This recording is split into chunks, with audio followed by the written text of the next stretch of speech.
ficar de pé. Vamos adorar o nome do Senhor Jesus essa manhã. O Ele é digno de toda a honra e toda a glória e todo louvor.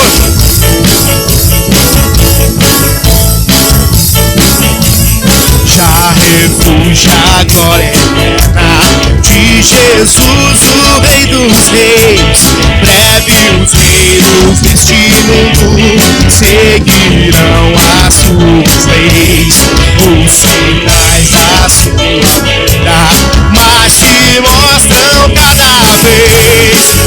Vencendo vem Jesus. Glória, glória. Glória, glória, aleluia. Glória, glória, aleluia.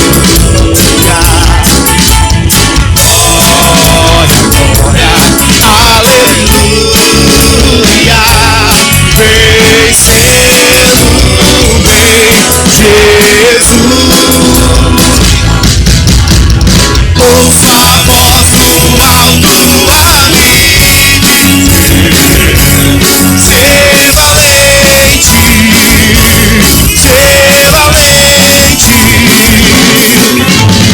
Ouço a voz do alto a me dizer: ser valente, ser valente.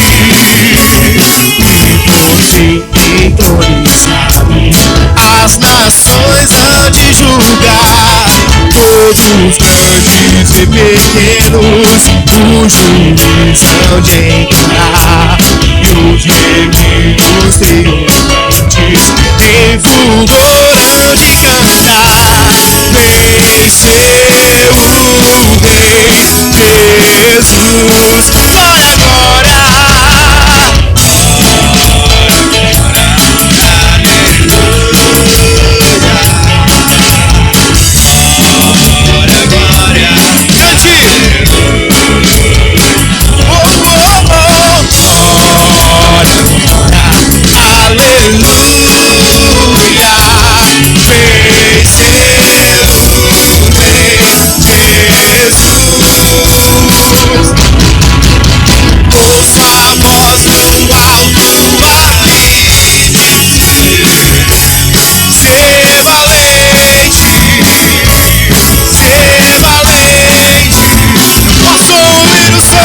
Ouço a voz do alto a me dizer: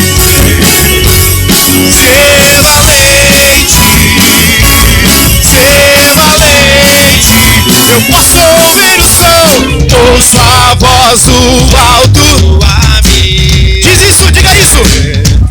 Ser valente, ser valente. Eu posso ouvir o som. Ouço a voz do alto a me dizer: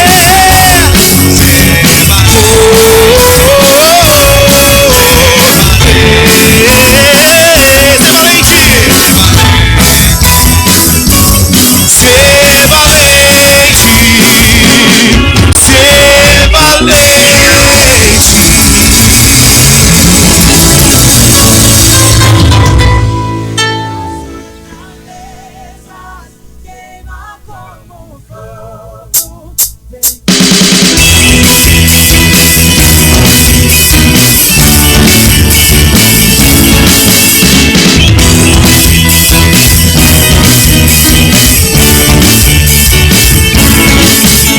Senhor, tu és bom, tua misericórdia é pra sempre. Senhor, tu és bom, tua misericórdia é pra sempre. Senhor, tu és bom. Senhor, tu és bom, tua misericórdia é pra sempre. Senhor, tu és bom, tua misericórdia é pra sempre. Todos os povos se exaltarão de geração em geração, te adorarei. Aleluia, aleluia, te adorarei. Tudo que és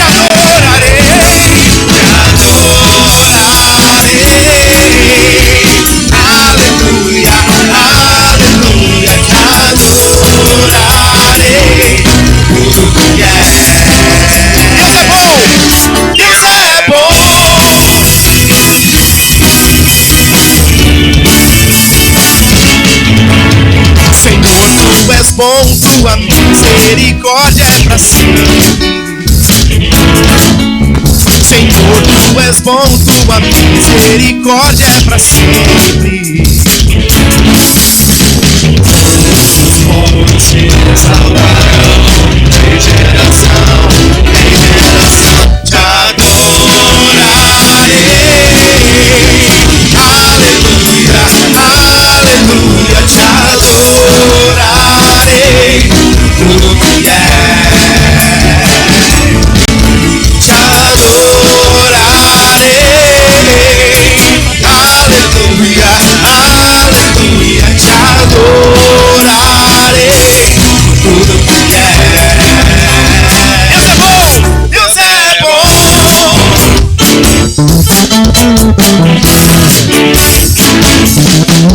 Ele é bom. Glória ao teu nome, Senhor Jesus. Deus é bom o tempo todo, o tempo todo. Deus é bom, Deus é bom o tempo todo, o tempo todo. Você pode declarar isso?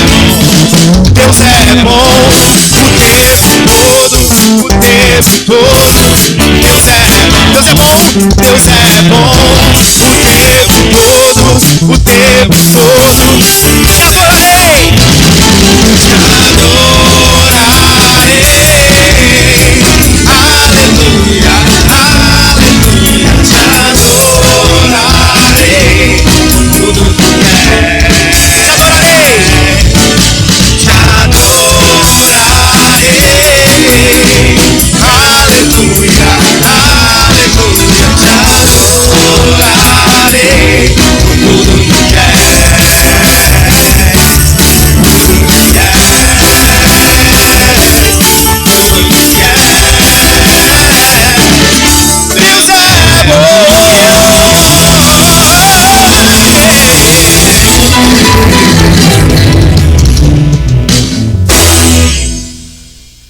amém.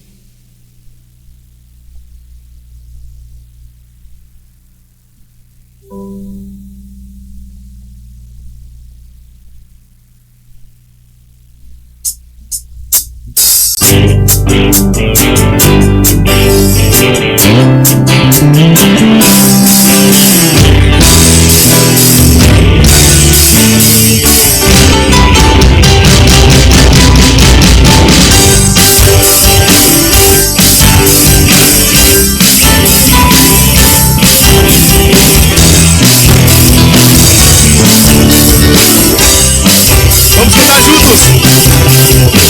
Eu te busco, te procuro, ó Deus. No silêncio tu estás.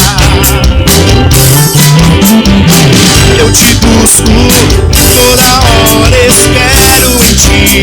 Revela-te a mim, conhecer-te eu quero mais. Ouça a voz e cante. Senhor, te quero, quero ouvir tua voz. Senhor, te quero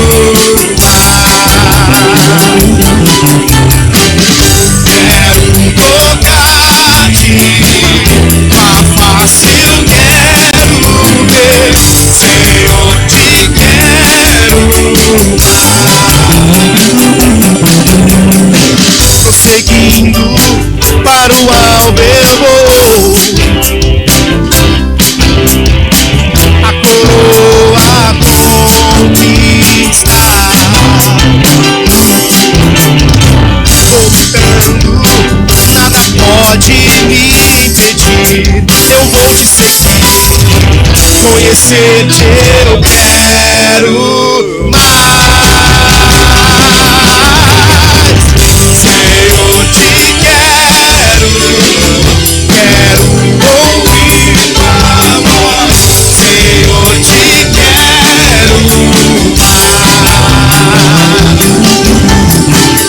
quero tocar-te, tua face eu quero ver. Senhor, te quero. Vamos juntos, suas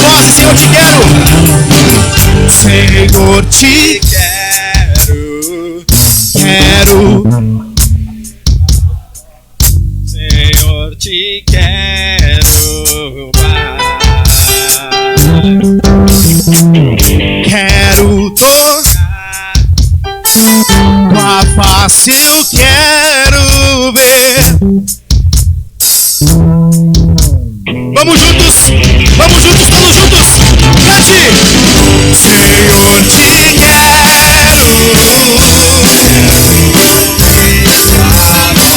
Senhor, te quero mais.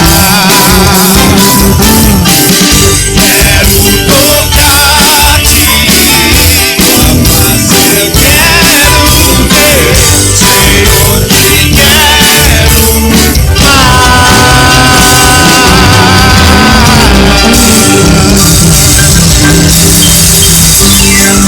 Amém.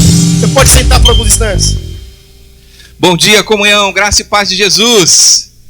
Domingo é dia de festa, de alegria, de celebração. Isso combina com o nosso Deus, porque Deus é um Deus de festa. Quando nós vamos lendo a Bíblia toda, nós vamos vendo que para cada ocasião de vitória, para cada ocasião de libertação, o Senhor mandava fazer uma festa. Por isso que culto tem que ser assim, tem que ser alegre, tem que ser espontâneo, tem que ser com o coração totalmente grato a Deus pela vida, pela salvação e por todas as manifestações da graça de Deus. E a cada domingo nós temos motivos especiais para celebrar, e hoje é um deles. Nós celebramos batismos. Quero chamar aqui o Rafael, vai vir junto com a Angélica. Se você está nos visitando pela primeira vez, a gente está num tanque de água que a gente chama de batistério, porque importa para nós fazermos o que Jesus disse, do jeito que Jesus disse para fazer. A palavra batismo significa mergulho, por isso eles serão mergulhados, o Rafael será mergulhado aqui nesta água que nos identifica com Cristo, com a sua morte, com a sua ressurreição. A palavra batismo significa mergulho, por isso não faz sentido a gente colocar algumas gotinhas de água na cabeça do Rafael, porque batismo é mergulho. E o batismo ele também é simbólico, porque é um ato de declaração de que o Rafael mergulhou num relacionamento com Jesus. Ele conheceu a Angélica cerca de um ano atrás, e a Angélica, então, enquanto desenvolvia um relacionamento, foi falando sobre um relacionamento com Jesus, né? O Rafael entendeu isso, espontaneamente ele me disse, olha, eu já ia à igreja e tudo, mas eu entendia que me faltava um relacionamento. E vida com Deus é um relacionamento através de Jesus Cristo, que nós celebramos hoje neste batismo. Rafael, pode chegar um pouquinho mais aqui. Aí, você declara agora perante a igreja o que já declarou, perante a Angélica, perante mim, perante outras pessoas, outros irmãos da fé. Você declara que crê em Jesus Cristo como Senhor, Salvador, exclusivo, único, para sempre em sua vida? Eu creio. Amém. Então, mediante a tua declaração de fé, a igreja aqui reunida vai te batizar em nome do Pai, do Filho e do Espírito Santo.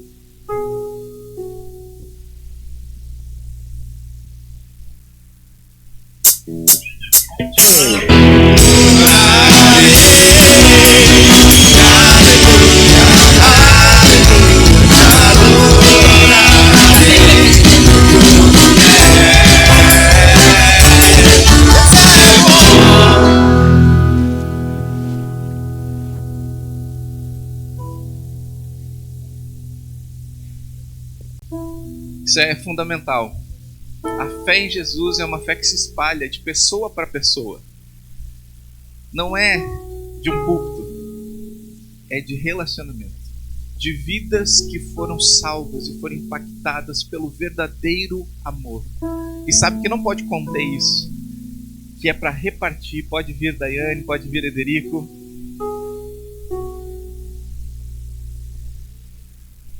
A Daiane nasceu num lar evangélico, mas a vida evangélica não é uma religião.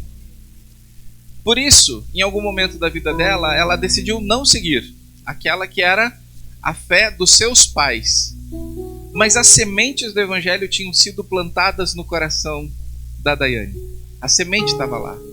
E um dia, esta semente começou com seus movimentos lá no solo do coração da Daiane. E aquela semente irrompeu, ela criou raiz e ela cresceu e ela está crescendo para a glória de Deus, porque é poderosa a semente do Evangelho. Se você, pai ou mãe, hoje não está vendo seus filhos no caminho do Senhor, saiba, se você plantou a semente do Evangelho, creia, ela é poderosa. Amém? Anos depois, essa semente, quando veio com tudo, irrompeu, e a Daiane dizia: agora é o nosso momento. E dessa maneira foi tão poderosa que impactou também a vida do Ederico. E o Ederico também entendeu que precisava do relacionamento com Jesus, que a religião não pode oferecer, só Jesus. O que nós estamos vendo hoje aqui é a celebração de relacionamento, é a celebração de não religião, é a celebração de vida, vida na vida, vida que se espalha, vida que contagia. E é uma alegria, uma honra, Daiane e Ederico, celebrar com vocês esse momento, ver que não importa o tempo em que a semente leve, a semente de Deus não falha. Amém? Ver vocês aqui domingo após domingo, né?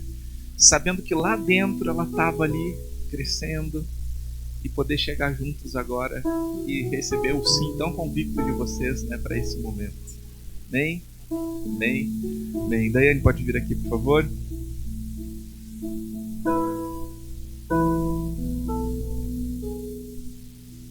Daiane, diante da igreja, você declara que crê em Jesus Cristo como Senhor, Salvador, exclusivo e para sempre em sua vida? Sim.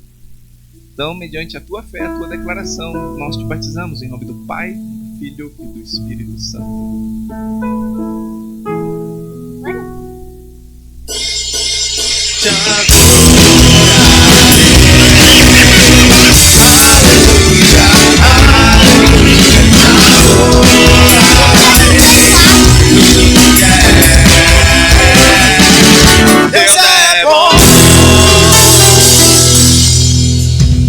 Ederico, essa fé é só da Daiane ou ela é tua? É minha também.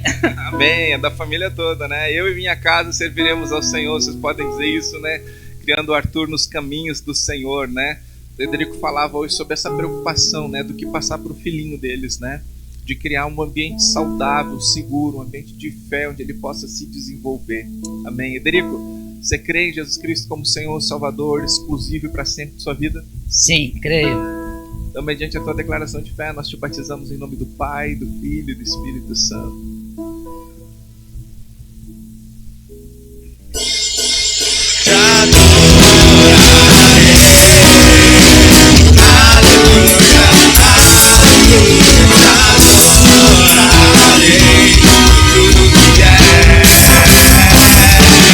Deus é bom.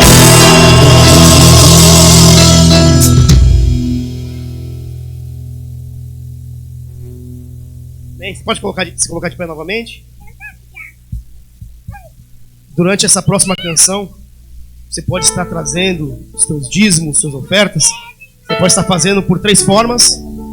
Você pode encontrar, você vai encontrar na cadeira à frente alguns bolsões beges. E dentro desses bolsões vão ter alguns envelopes ali.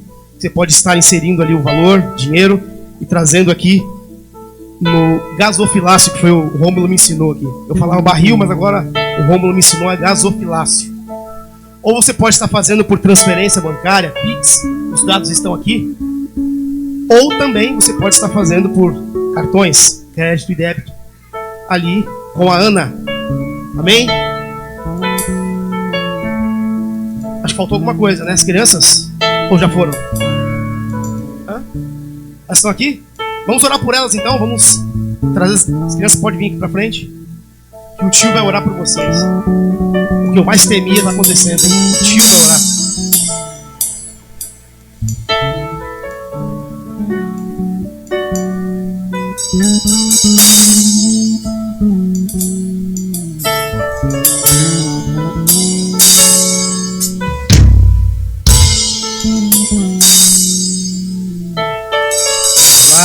Crianças, os juniores já estão na sala.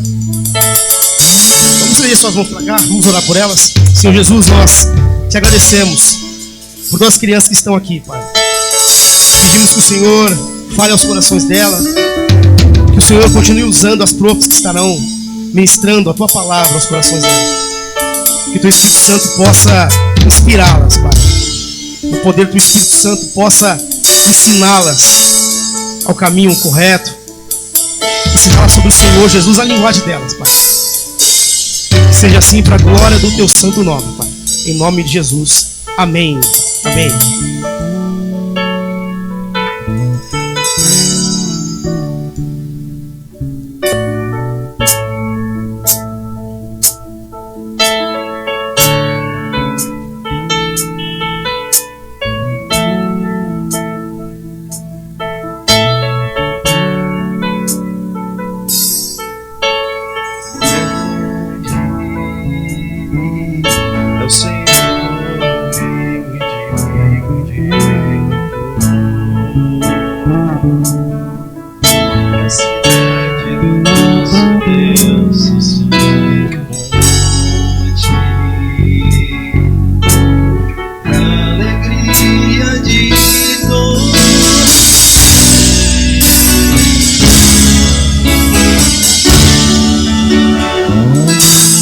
Cantar juntos.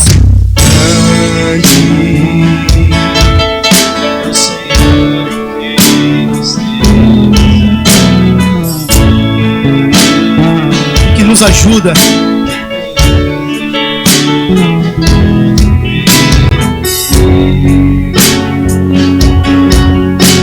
Por isso diante dele nos prostramos.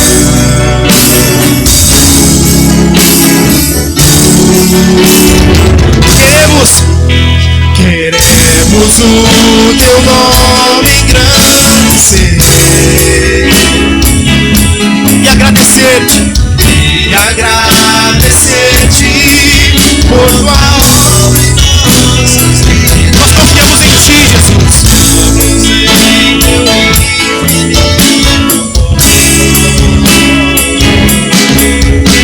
Pois só Tu és o Deus eterno sobre toda a terra e céu.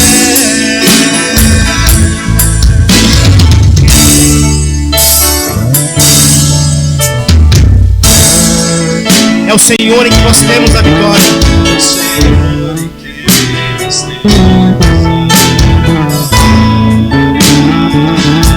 Obrigado, Jesus.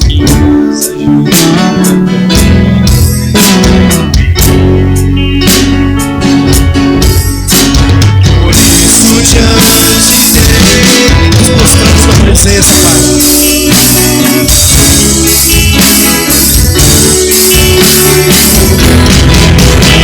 Queremos o Teu nome engrandecer e agradecer-te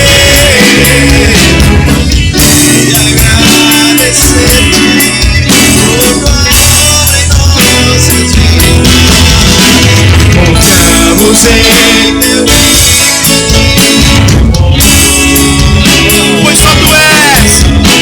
pois só Tu és o Deus eterno sobre toda a terra e céu.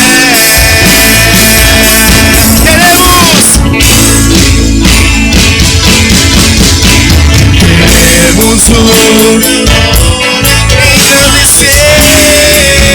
engrandecer e agradecer-te por Tua obra em nossas vidas. Confiamos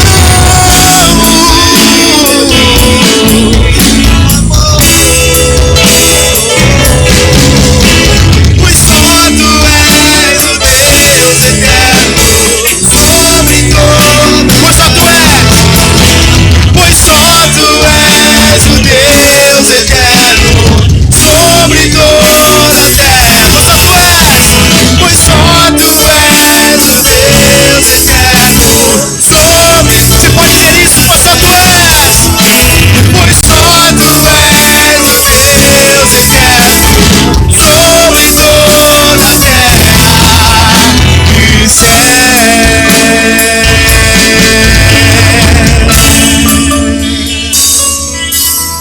Nós Te louvamos, Jesus.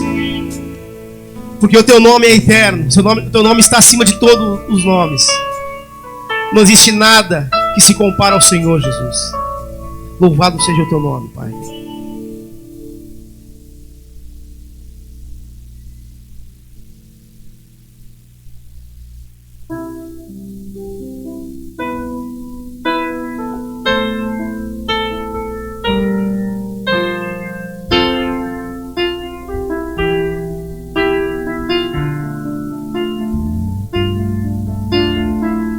És a nossa estrela da manhã, Cordeiro Santo que nos trouxe a paz. Em tuas mãos está todo vencer, resposta a todo aquele que clama. A verdade é tua palavra e não pode mentir. Por isso estamos aqui. És a nossa estrela, vamos juntos. És a nossa estrela da manhã, Cordeiro Santo, Cordeiro Santo. Cante, exalte o nome dele.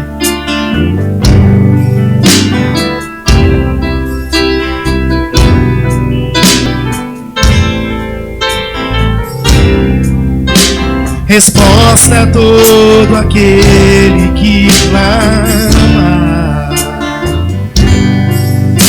A verdade é tua palavra e não pode mentir. Por isso estamos aqui. Te louvamos. Te louvamos, ó Senhor,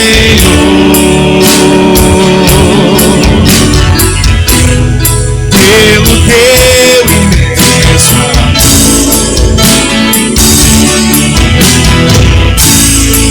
manifesta o teu perdão e poder, e assim vamos te adorar para sempre.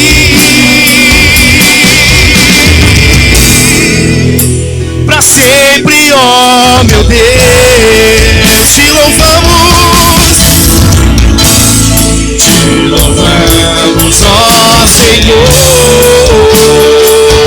Te louvamos pelo teu imenso amor. Manifesta o teu perdão e poder, e assim vamos te adorar para sempre. Oh, para sempre, ó meu Deus, te louvamos, ó Senhor, pelo teu imenso amor.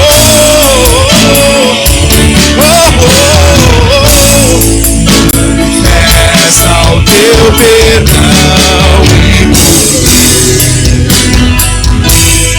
e assim vamos te adorar para sempre.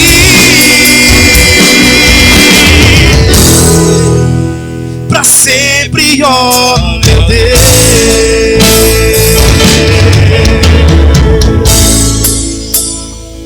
Sim, Senhor, te exaltamos, te glorificamos, porque Tu és tudo em nossa vida, Pai.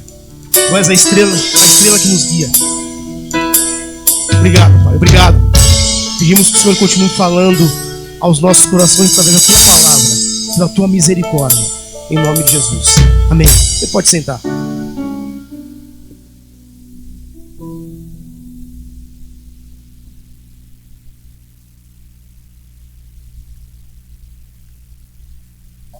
Hoje nós vamos olhar para alguns acontecimentos bem impressionantes que ocorreram na cidade de Éfeso e que estão registrados no livro de Atos, capítulo 19.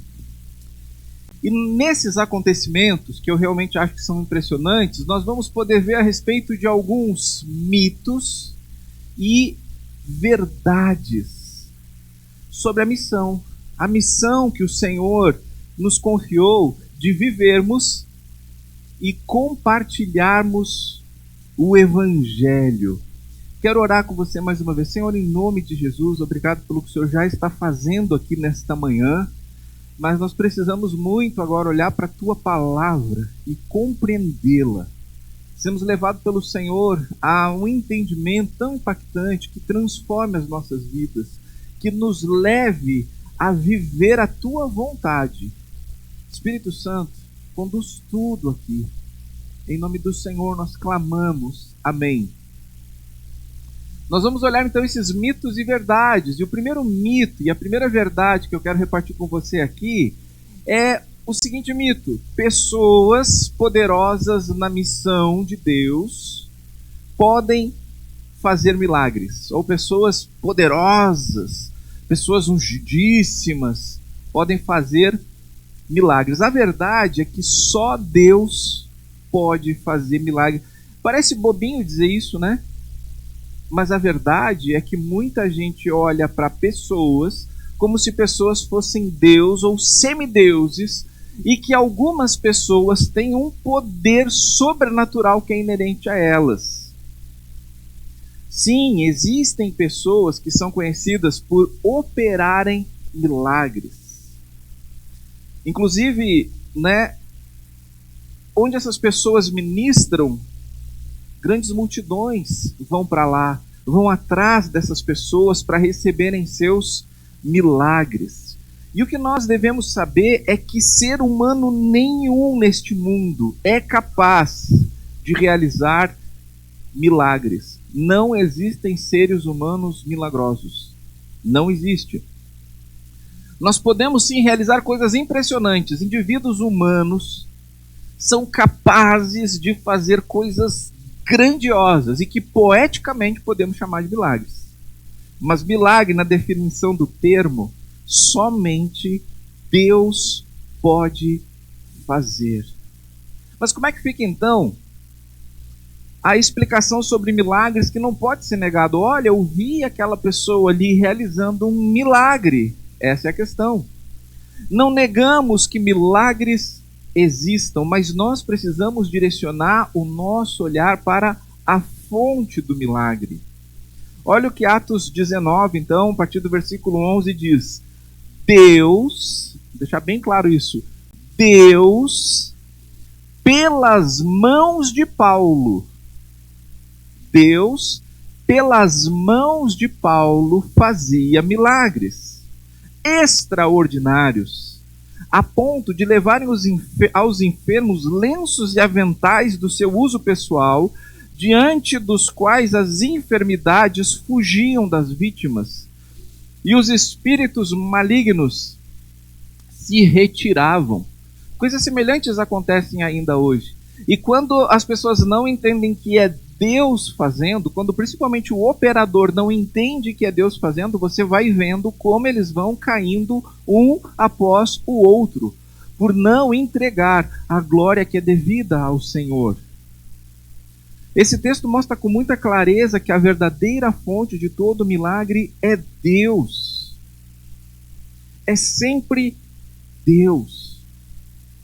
Bom, quando nós falamos de milagres que salvam, quando nós falamos de milagres sem efeitos colaterais, porque sabemos também que Satanás realiza coisas extraordinárias que nessa definição poderiam ser consideradas milagres. Satanás também usa pessoas nesta realização de coisas extraordinárias.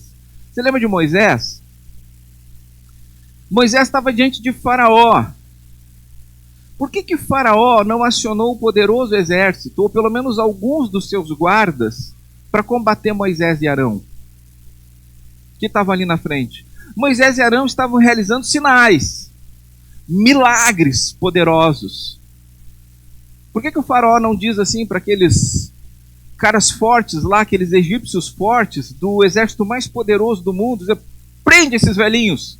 Porque ali na frente dele tem 2 idosos.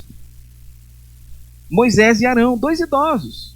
Por que não vai ali 1 ou 2 soldados e prendem ele? Porque faraó sabia que havia um poder maior do que aqueles velhinhos, operando naqueles velhinhos. Sabiam que era algo espiritual, por isso, em vez de faraó mandar a polícia, faraó manda os...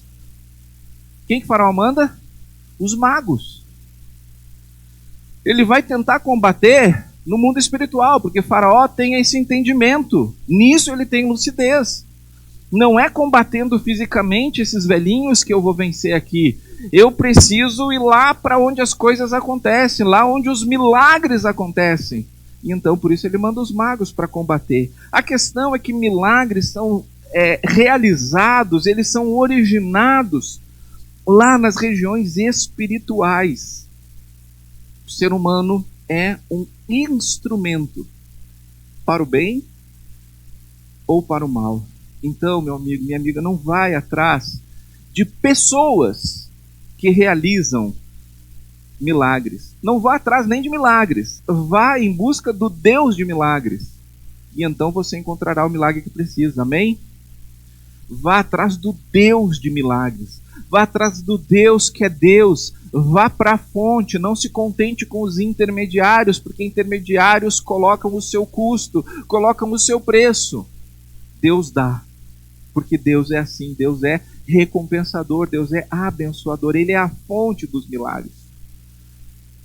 Próximo mito. A missão que Jesus nos deu pode ser feita de forma independente. Esse é o mito. E qual é a verdade? A verdade é que o poder da missão está sobre a Igreja de Jesus. A missão pode ser feita de forma independente? Mito. A missão recebeu poder que é dado à Igreja de Jesus para cumpri-la. Quando Jesus estabeleceu a grande comissão de tornar perdidos em discípulos, batizá-los, ensiná-los a viver a nova vida em Cristo, Jesus não segmentou a missão. Foi uma missão que ele deu para todos os seus discípulos e é para todos vivermos ela juntos. Jesus mandou, vão e façam discípulos, é a missão. Mas ele sempre disse, para estarmos juntos. São mais ou menos 25 expressões de uns aos outros no Novo Testamento que só fazem sentido se nós estivermos juntos cumprindo a missão, numa ideia de unidade, de pertencimento e de submissão à autoridade de Cristo sobre a igreja. É assim que a missão é feita. Nós precisamos fazer isso juntos. Cristo estabeleceu uma só igreja. Nós até podemos viver em comunidades de discípulos como essa aqui. Tem uma comunidade de discípulos de Jesus aqui que se chama Igreja Batista da Comunhão. Tem outra comunidade de discípulos de Jesus que se chama Sara Nossa Terra. Tem outra comunidade de discípulos de Jesus que se chama Assembleia de Deus. Tem outra comunidade de discípulos de Jesus que se chama Encontros de Fé. São comunidades de discípulos, não são a igreja. Porque a igreja de Jesus é uma só. E essa missão que Jesus deu é para a sua igreja. A gente vive de forma peculiar em cada uma das comunidades. Cada comunidade tem o seu jeito de fazer. Nuances diferentes, entendimento a respeito de algumas doutrinas que não são centrais e, portanto, a gente pode ter liberdade para cada um achar alguma coisa. Agora, aquele corpo central de doutrinas, bom, aquilo define se é ou não uma comunidade de discípulos de Jesus. Como, por exemplo, a salvação só pela graça, a salvação só pela fé e só em Jesus. A autoridade só das Escrituras Sagradas. Toda a glória só para Deus. E isso não pode haver divergência, porque se há divergência nisso, nós não estamos falando de igreja de Cristo. Mas uma vez que nós temos essa identificação local como comunidade que pertence à Igreja de Jesus espalhada pelo mundo todo, Então nós precisamos calibrar o nosso olhar para entender que nós também, como comunidade, não devemos fazer a missão sozinhos, como se nós aqui fôssemos fazer algo por Caxias do Sul que não vai passar por outras comunidades. Esse é um entendimento soberbo, arrogante, orgulhoso, herético. Por mais que se defenda uma certa sã doutrina, tem heresia nisso, de achar que é um grupo particular escolhido por Deus e os outros não são. Isso é seita, não é nem religião, é seita. Então, meus irmãos, Deus tem chamado as comunidades de discípulo pelo mundo inteiro que formam a grande igreja do Senhor Jesus para um novo tempo na missão. Quando você olha a história de Deus na humanidade, você vê grandes avivamentos, você vê grandes movimentos, você vê grandes transformações. E aquilo acontece quando Deus chama a igreja para viver aquilo e a igreja diz sim. Muitas comunidades dizem não ou simplesmente não dizem nada. E vem o movimento de Deus acontecendo e não participam disso e se ressentem e criticam o que Deus está fazendo. Mas nós estamos vivendo um novo tempo de um despertamento da igreja de Deus no mundo todo para lançar a semente do evangelho, regar a semente do evangelho e colher os frutos. Amém? E bem, Deus despertou o meu coração, Deus tem despertado o coração da comunhão, e a gente tem dito sim para Jesus nesse movimento de coisas que a gente está vivendo e vai viver ainda, mas Deus também me disse com clareza que nós precisamos desenvolver um coração de unidade. Porque se nós não tivermos um coração de unidade, nós não seremos aceitos na missão. Porque a missão é a missão que Deus quer para a igreja de Jesus Cristo, não é para indivíduos ou grupos. Então, me dando essa visão, tem algo que há muito tempo eu não estava fazendo, que era participar dos encontros interdenominacionais de pastores aqui em Caxias do Sul. Voltei há 2 semanas a participar. Eu fui presidente do Conselho de Igreja Evangélica de Caxias do Sul por 4 anos. E nesses 4 anos, eu consegui deixar um estatuto no qual a gente preservava o Conselho de Igrejas de interferências políticas. Mas quando veio aquela polarização lá atrás, meus irmãos, eu já tinha entregado a presidência, eu já não era mais o presidente. Quando veio aquela polarização, eu tinha nojo de participar daquelas reuniões. Nojo, eu não consegui.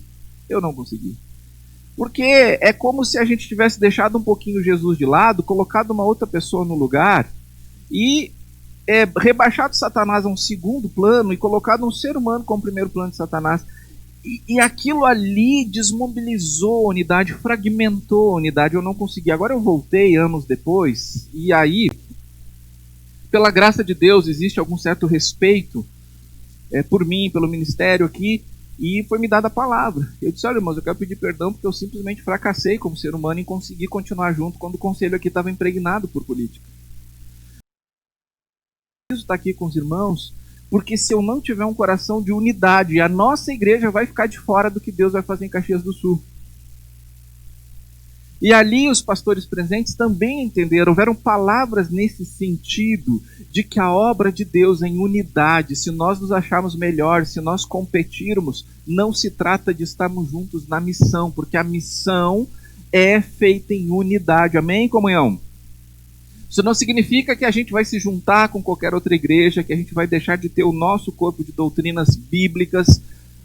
Não, mas que o nosso coração é um coração que se vê em unidade e que dentro de tudo que for possível vamos caminhar juntos com a igreja de Jesus na região.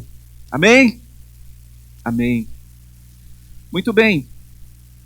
A obra de Deus não pode ser feita de forma independente. Agora eu não estou dizendo nem mais em relação a comunidades de discípulos. Agora eu estou falando de indivíduos. Sabe por quê? Porque tem gente, vamos tentar entender que sejam bem intencionadas, que trabalham à margem da igreja. Não se submetem a uma autoridade espiritual sobre a sua vida. Trabalham à margem. Não trabalham em unidade como a igreja. Só vem a igreja como fonte de recursos. E isso é um problema. Olha só. Algumas pessoas, aqui em Atos 19, em Éfeso, tentam fazer a obra de Jesus de forma paralela à igreja. Vamos ver o que acontece? Atos 19, 13. E alguns judeus, exorcistas, ambulantes, tentaram invocar o nome do Senhor Jesus sobre pessoas possuídas de espíritos malignos, dizendo: ordeno que saiam pelo poder de Jesus, a quem Paulo prega. Os que faziam isso eram 7 filhos de um judeu chamado Seva, sumo sacerdote. Mas o espírito maligno lhe respondeu: conheço Jesus e sei quem é Paulo, mas vocês quem são? E o possuído do espírito maligno saltou sobre eles, dominando a todos, e de tal modo prevaleceu contra eles, que nus e feridos fugiram daquela casa. Este fato chegou ao conhecimento de todos os moradores de Éfeso, tanto judeus como gregos. Veio temor sobre todos eles, e o nome do Senhor Jesus era engrandecido. Que loucura, né? O cara chega pro demônio e diz: em nome de Jesus, a quem Paulo prega, sai, demônio. E o demônio assim: Jesus, confere. Paulo, confere. Como é que é o nome de vocês mesmos? Não confere. E aí foi uma tunda de laço que o cara, os 7 saiu sem roupa de lá. O que esses caras estão fazendo? Estão pegando os elementos da igreja, os elementos da missão, e tentando fazer isso de forma paralela. Mas Jesus não disse lá atrás que quem não é contra nós é por nós, né? Não era para impedir. Olha só, não era a era da igreja ainda. E bem, Jesus também disse: não é para proibir. E ninguém está proibindo esses caras de apanhar, eles estão apanhando porque querem. Certo? Então nós aqui não temos o papel de chegar lá: olha, essa igreja aqui é herege, esse grupo é herege, isso aqui é uma seita, nós vamos vir aqui. Não.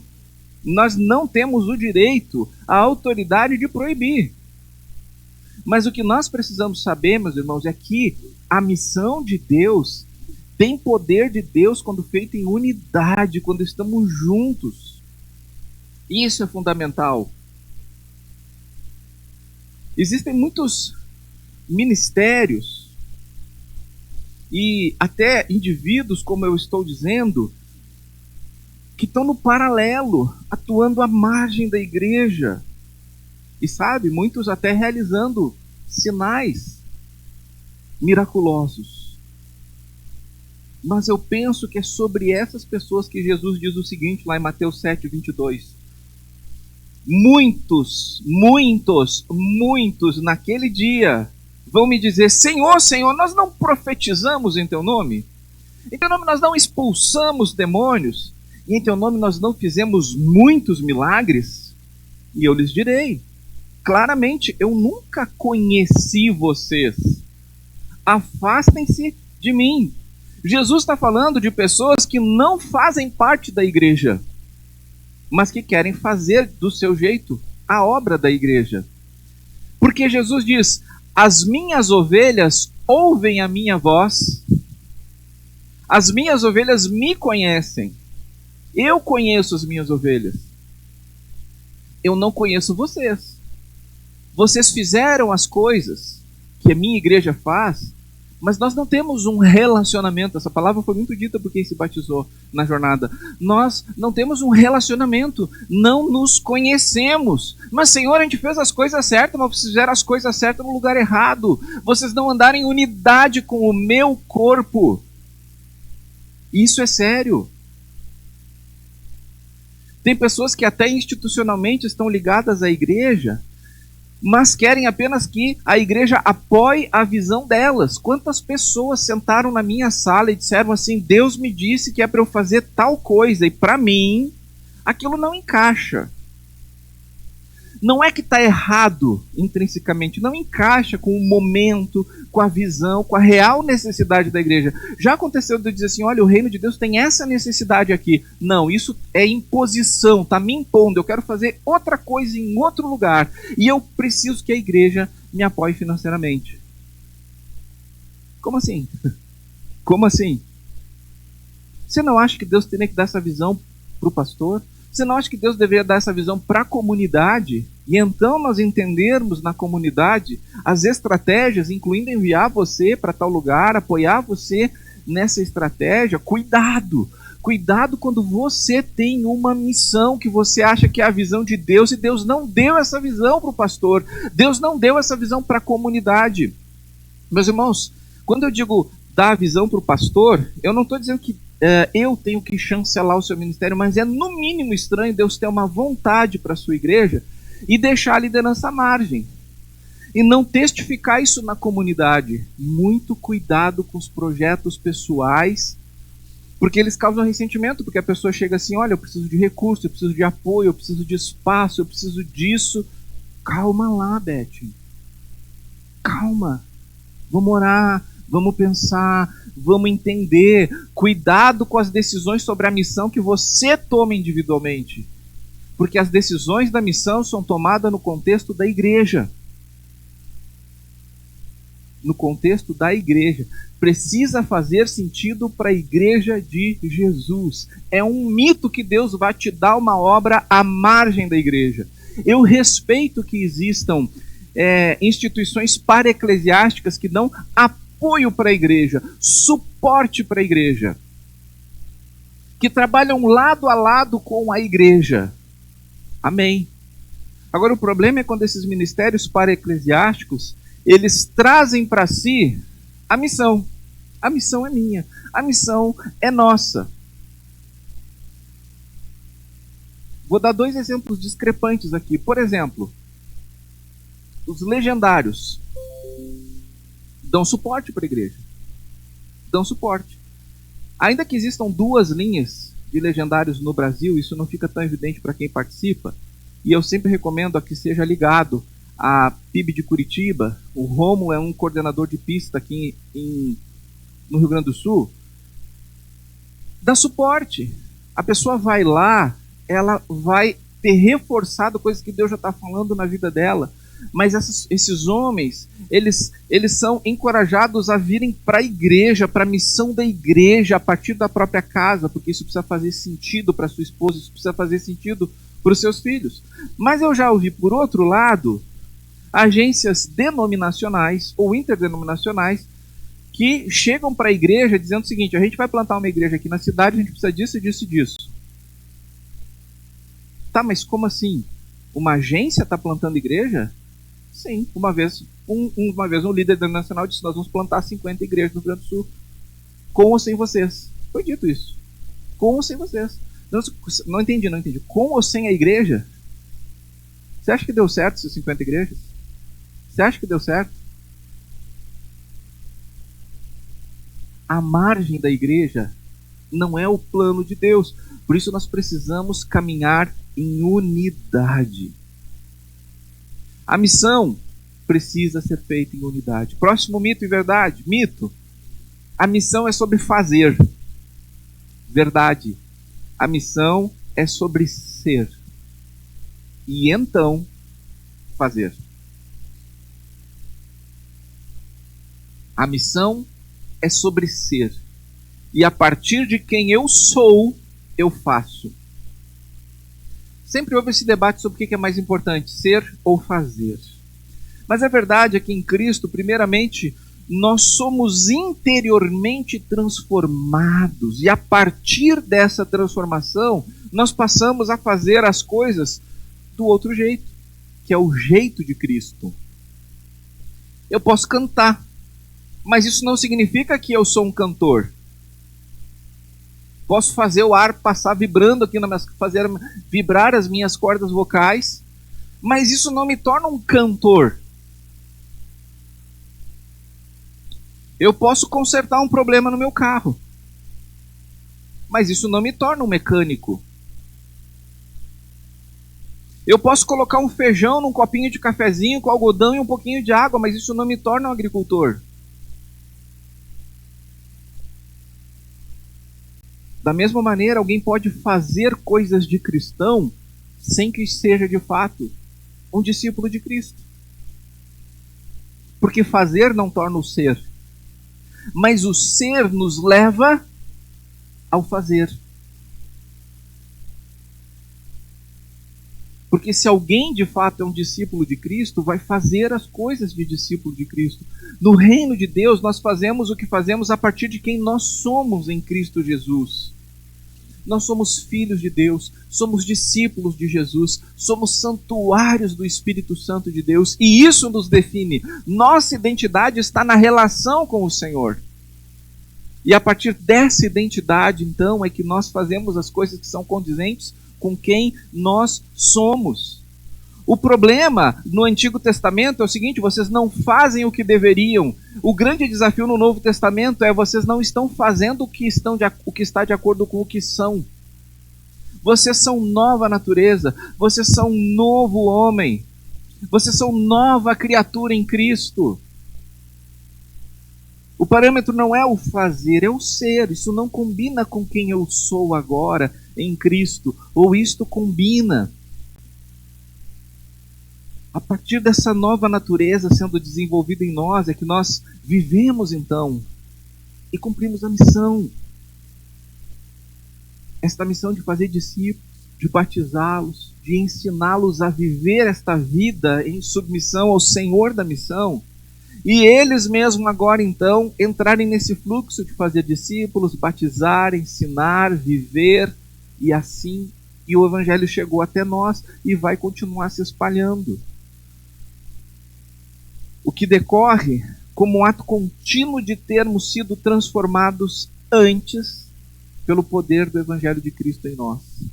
Veja isso acontecendo aqui, Atos 19, 18. Muitos dos que creram vieram confessando e denunciando publicamente as suas próprias obras. Também muitos dos que haviam praticado magia, reunindo seus livros, os queimaram diante de todos. Calculado o valor dos livros, verificaram que chegava a 50.000 denários. Assim, a palavra do Senhor crescia e prevalecia poderosamente. O que está acontecendo aqui? Está acontecendo algo de dentro para fora. Está acontecendo uma transformação interior que vai levar a uma mudança exterior. Aqui nós vemos alguns elementos essenciais que são interiores e anteriores, que levam a um novo jeito de ser e fazer.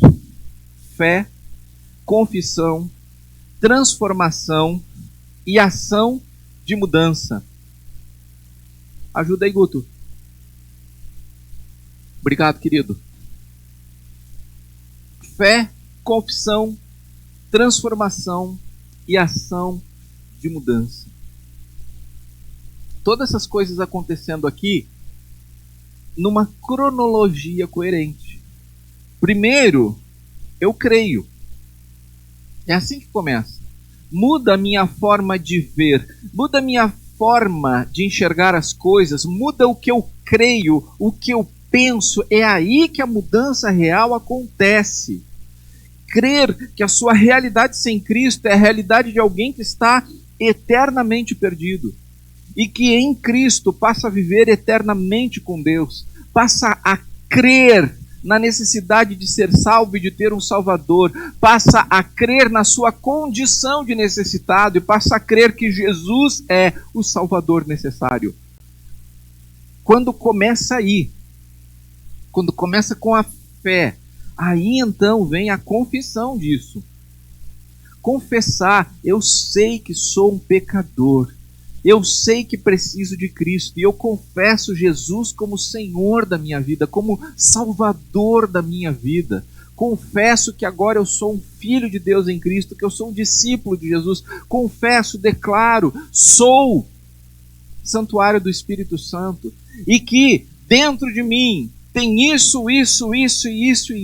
que me afasta do relacionamento com Deus. Portanto, eu quero que saia, e eu apresento isso diante de Deus, e essa apresentação acontece através da confissão. Veja, né? Muitos dos que creram vieram confessando. O Rafael, Há quanto tempo você está vendo ele por aqui? Algumas semanas e meses, né? Você estava vendo também o Ederico e a Daiane. Mas você sabia que eles eram discípulos de Jesus? Sim ou não? Como saber? Eles confessaram, certo? Confessaram publicamente sua fé em Jesus. Eu preciso de Jesus. Eu preciso desse relacionamento. Mas veja, reconhecendo a maldade que há em si, a gente tem que deixar de lado esse evangelho soft, esse evangelho light, que diz assim, não, fica do jeito que tu tá, só vem para a igreja, te batiza. E deixa acontecer naturalmente. Olha só, precisa haver alguns passos. Uma vez que a fé nos foi dada como presente, agora eu preciso tomar a decisão de reconhecer onde estou faltando com Deus, onde estou falhando com Deus, onde estou faltando e falhando com o meu próximo, e confessar. Agora, se a confissão não é da boca para fora, então vai acontecer uma transformação. Veja, a Bíblia diz que eles haviam praticado magia, eles não praticam mais. Eles antes praticavam aquelas obras más, eles não as praticam mais. Agora, o pecado é um acidente, o pecado não é um estilo de vida, e é sobre isso que a gente precisa falar muitas vezes. Meus irmãos, não se trata de sermos perfeitos em nós mesmos e nunca cairmos, mas pecado na vida de discípulo e discípulo de Jesus tem que ser acidente. Acidente. Agora, por exemplo, o homem e a mulher convivem namorados como se fossem marido e mulher. Isso não é um acidente, isso é uma escolha de conviver num cenário pecaminoso. E eu não estou dizendo que tem que ir lá casar na igreja, casar no civil, porque casamento é um pacto que o homem e a mulher fazem entre si, diante de Deus, de perpetuidade e exclusividade. Mas eu estou dando um exemplo. Uma coisa é ter, no momento de pressão, não deveria, mas no momento de pressão mentiu. Mas se arrependeu e disse, cara, olha só, não te falei a verdade lá atrás. Foi um acidente. Do que passar semanas, meses e anos sustentando uma mentira. Quando nós vemos uma verdadeira conversão, é isso aqui que acontece. Há um abandono. Há um abandono do pecado. E há uma transformação para uma nova vida.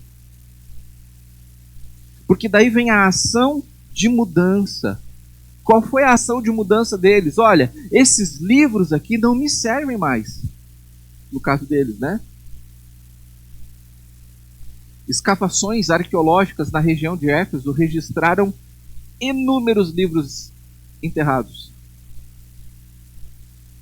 Éfeso era uma região muito mística, e eles tinham muitos livros místicos, esotéricos, com fórmulas mágicas para isso, para aquilo outro, de encantamentos. E houve uma ação de mudança. Não é disso que nós precisamos. Isso aqui não vem de Deus que conhecemos agora a partir de Jesus Cristo, então eu não quero mais isso. Mas olha, isso custou para eles. Custou 136 anos de trabalho.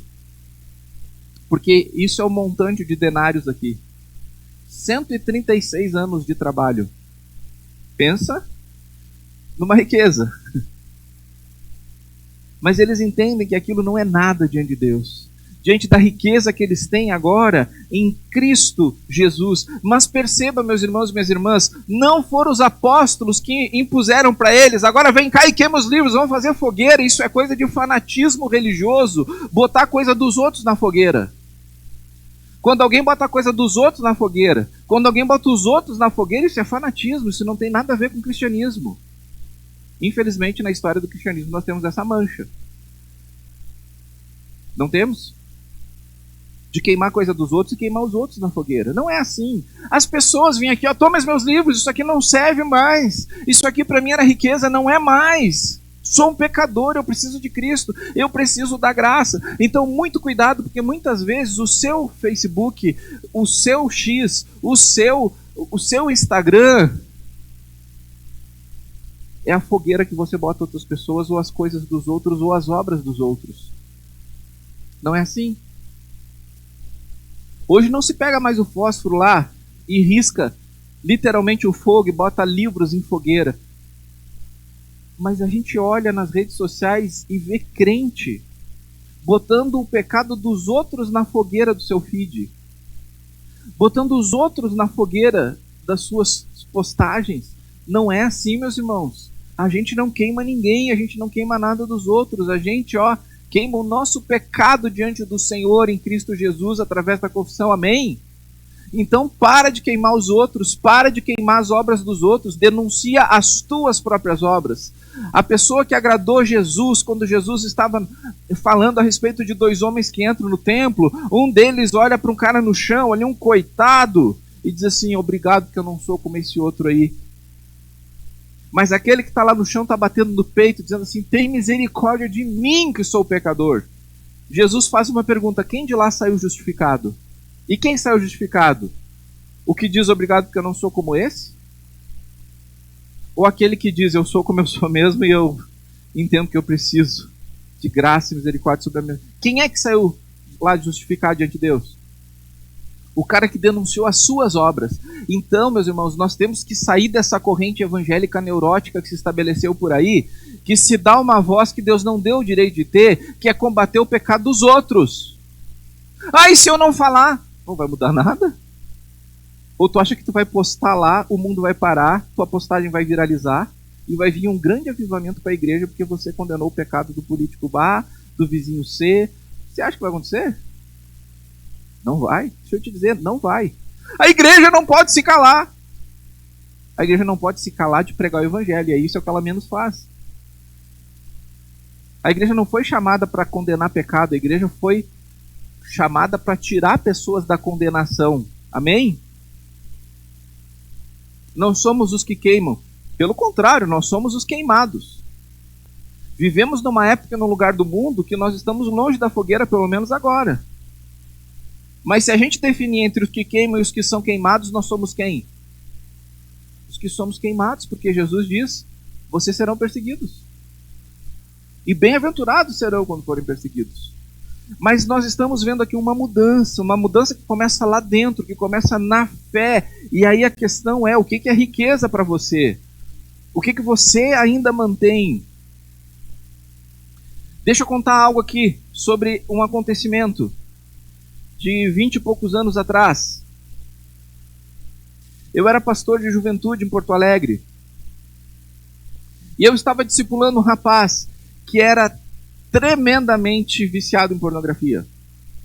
A casa dele tinha mais coisas pornográficas do que móveis e utensílios. Era um tempo que a internet não era acessível assim como é agora. Então o cara tinha centenas de DVDs, VHS pornográficos, revistas. Era assim. Eu nunca disse: tu tem que botar isso fora. Porque eu entendia que o meu papel de discipulador, um discípulo que está fazendo discípulo, é levar a pessoa a crer em Jesus. Porque se ela crer em Jesus de dentro para fora, o Espírito Santo vai ajudá-la a entender o que ela precisa fazer. Jamais, então, eu impus qualquer coisa para ele. Mas acontece que nós saímos de férias, lembra, Paula? Tá pensando nisso? Saímos de férias. E daqui a pouco os pastores da equipe ligam: Davi, tua sala tá cheia de sacos e pilhas de pornografia. O fulano passou aqui e disse que era para entregar tudo. Eu disse: cara, pelo amor de Deus, queima isso. Tira da minha sala, queima isso. A igreja tinha uma churrasqueira e aquilo virou fogo. Mas ele levou lá, entendeu? Ele levou lá. Na hora que ele entendeu que era incompatível, ele levou lá. Então nós não estamos aqui para dizer: tu está fazendo isso certo, tu está fazendo isso errado. Nós estamos aqui para compartilhar Jesus. É um novo jeito de ser que leva a um novo jeito de fazer. Amém, igreja? Amém. Não coloque nada na minha sala quando eu estiver de férias. Bem, perceba que a mudança custou para as pessoas. E essa mensagem tem me feito refletir ainda mais seriamente nos últimos dias o que eu tenho considerado riqueza. mas que na verdade são coisas que me afastam de Deus. Eu tenho orado, Senhor, o que tem ainda na minha vida que me custa muito, que me custam aí 136 anos de trabalho, e que eu estou achando que isso vale mais do que os tesouros que tu me tens em Cristo, que tu me ofereces em Cristo Jesus. Então, meus irmãos, diante do que vimos, eu dou a você alguns encorajamentos. Seja um agente de milagre. Junte-se à igreja de Jesus na obra de Deus e entregue tudo para Jesus. Amém? Se você já é um discípulo de Jesus, eu quero convidar você a pensar que há poder do Espírito Santo sobre a igreja e você é um membro do corpo de Cristo. Então seja um agente de milagre. Sabe qual é a diferença do agente para a fonte? O agente age de acordo com os interesses da fonte, com os interesses da origem, no poder e com os recursos da fonte. Então, eu e você não somos milagrosos, mas existe um poder em mim e em você, na igreja de Jesus, para que milagres aconteçam. Você crê? Precisa crer, porque a fé é que aciona o milagre. A fé é que aciona o milagre. E sabia que você tem o maior poder de todos, vindo da parte de Deus, ressuscitar mortos?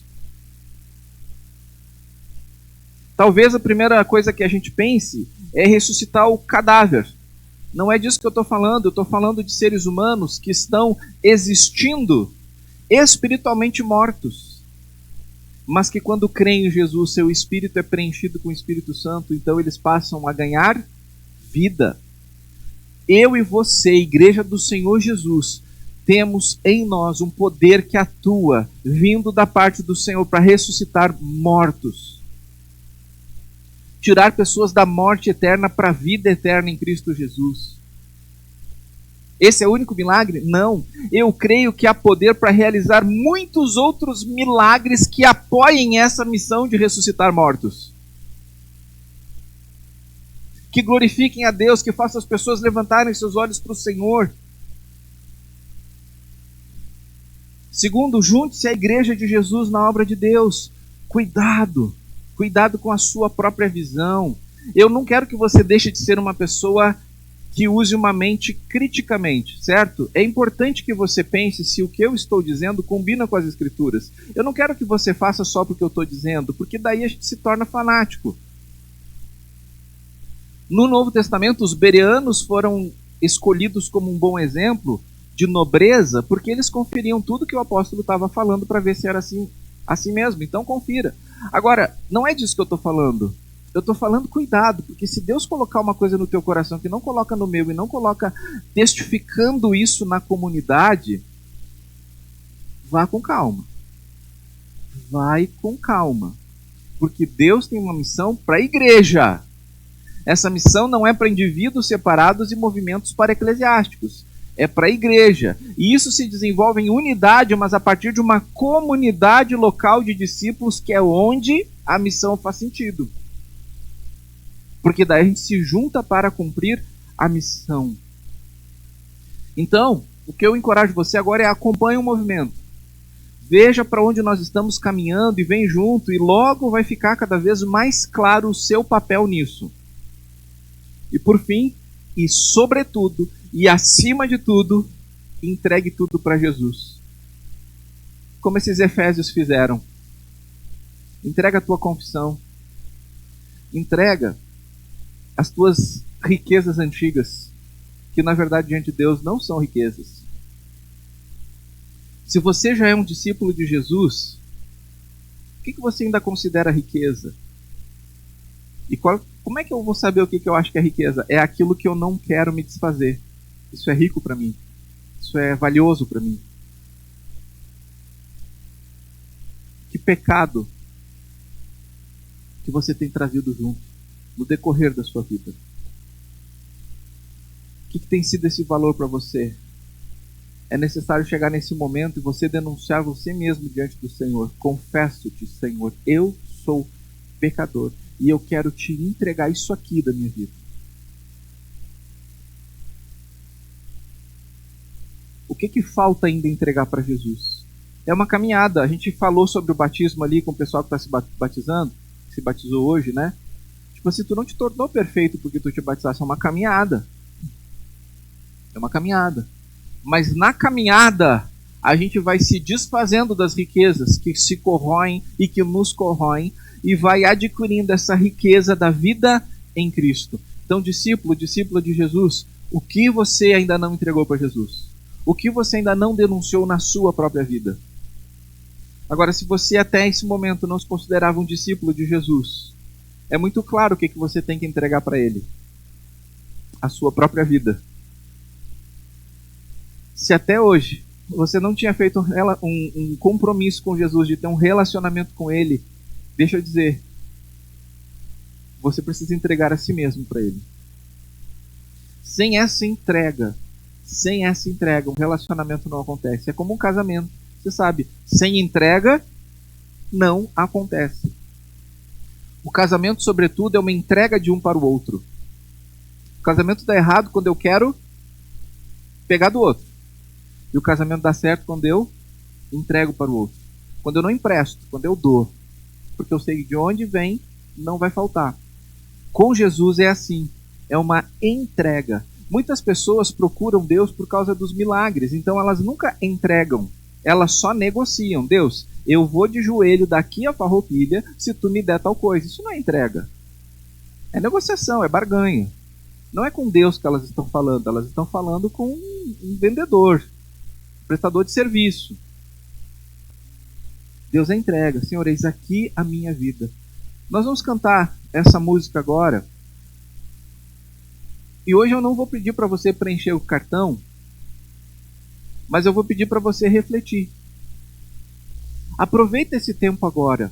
Não dispersa. Deixa o Espírito Santo mostrar para você o que você mesmo precisa denunciar diante de Deus. Pode colocar de novo, por favor, Gutinho, o versículo 18. Muitos dos que creram vieram confessando e denunciando publicamente as suas próprias obras. Também muitos dos que haviam praticado magia, reunindo seus livros, os queimaram diante de todos. Calculado o valor dos livros, verificaram que chegava a 50.000 denários. Mas olha o finalzinho aqui. Assim, a palavra do Senhor crescia e prevalecia poderosamente. Muitas pessoas querem a vida que a palavra faz. Muitas pessoas querem a vida que a palavra traz e fala. Como eu quero essa vida da palavra de Deus. Mas você percebeu que ela precisa de um ambiente para crescer. Certo? Então é como planta. Esses dias nós fomos lá na casa do Antoninho e da Sandra, e a gente saiu lá com várias mudinhas. De orégano, alecrim, hortelã. E aí a gente recebeu uma instrução, olha, tem que tirar desse pote aqui e colocar no maior, para que ele possa crescer. Tem que dar o ambiente. O ambiente em que a palavra de Deus cresce é o ambiente da entrega. Eu quero viver isso que está na palavra, eu quero essas promessas, eu quero esse relacionamento. Entrega. Cria o ambiente. Não é negociação, é livrar-se daquilo que impede o que Deus já quer fazer na sua vida, entende? Não é eu vou fazer para Deus me dar. Deus já decidiu me dar, eu só preciso criar o espaço para isso entrar. Cria o ambiente no teu coração. Durante essa canção, reflete sobre isso, fica orando. Senhor, o que está em mim, que está preenchendo o lugar da Tua palavra? Porque eu quero que a Tua palavra cresça poderosamente em mim. O que está impedindo? O que está me travando? O que está me segurando? Vai lá. Você e Deus agora, juntos nesse ambiente. Pode diminuir as luzes, Guto.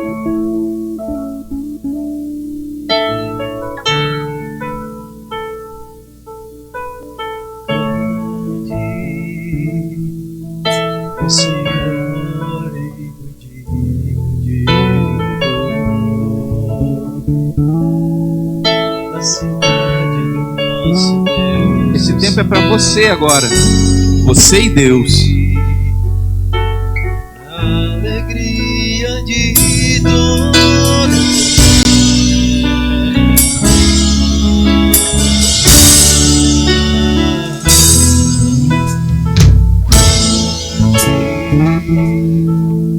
É o Senhor em quem nós temos a glória, que nos ajuda contra o inimigo.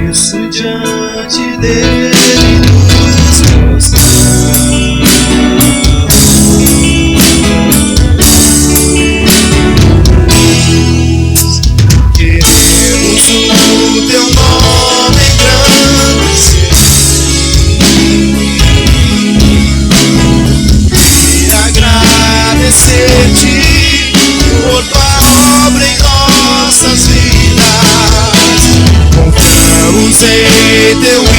amor, pois só tu és o Deus eterno sobre toda a terra e céu.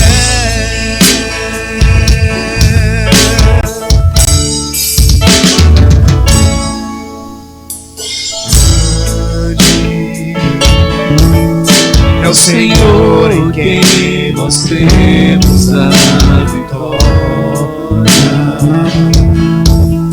e que nos ajuda contra o inimigo.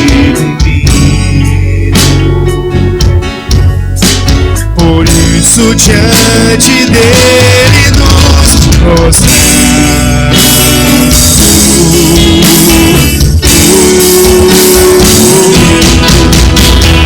Queremos o teu nome engrandecer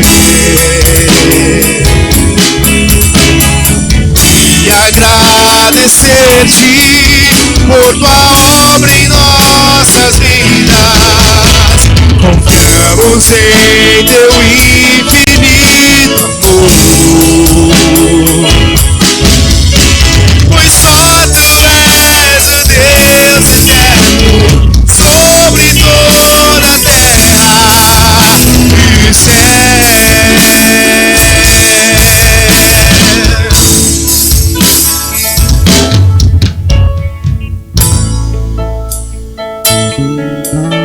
Senhor, eu quero interceder agora por nossas vidas.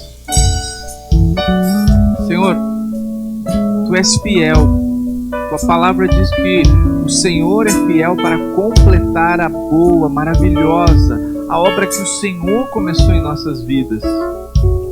Nós sabemos que o Senhor vai completá-la. Mas Deus, o que eu estou pedindo aqui é o movimento de crescimento da Tua palavra em cada coração, em cada vida, Senhor, tomando conta de cada espaço, Senhor. Mas tudo aquilo, Senhor, que é pecaminoso, tudo aquilo, Senhor, que é deturpado, distorcido, deformado, incluindo nossos próprios conceitos, nossas próprias vontades, Senhor, nós pedimos, nos leva a um entendimento de confessarmos ao Senhor cada uma destas coisas que não deveriam estar em nós. Senhor, leva-nos a um olhar não julgador perante o próximo, Deus, mas um olhar que julgue nossas próprias obras, Senhor, que as denunciem diante de Ti, e que o Senhor nos dê coragem, Senhor, para abrirmos mão de tudo aquilo que não vem de Ti, de tudo aquilo que não é bom, não é agradável, não é perfeito como é a Tua vontade. Senhor, desenvolve em nós a unidade, o coração da unidade, a visão da unidade, Senhor. E que essa comunidade ande em santidade diante do Senhor, em inteireza de caráter, em obras que fluam de corações totalmente comprometidos com o Senhor. Senhor, vai desenvolvendo a Tua salvação na vida de cada pessoa que ainda não havia entendido a sua necessidade do Salvador e que ainda não havia entendido que só Jesus Cristo salva. Continua fazendo a Tua obra em nosso meio, em nome de Jesus. Amém. Amém, comunhão. Se você, eu disse que eu não ia pedir para preencher o cartão, mas se você quer saber mais sobre isso, continue frequentando, continue vindo, me procure, a gente está aqui à disposição. Agora, deixa eu dizer sobre se Deus coloca um sonho no teu coração. Não entenda que Ele tem que colocar antes no meu. Nós não somos essa igreja. Mas eu quero que você entenda que você tem liberdade para me procurar. Diz o seguinte: pastor, tem algo que está vindo no meu coração aqui, eu quero entender que é de Deus. Tu pode orar junto comigo sobre isso, para a gente entender se isso faz sentido na igreja de Jesus, se isso faz sentido para esse momento que Deus tem nos chamado, e a gente vai construir isso juntos, em oração. E vai ser especial quando cada um de nós aqui estiver aberto para aquilo que Deus está fazendo, e então contribuindo, somando nessa grande e maravilhosa obra que Deus começou em nossa vida. Em comunhão.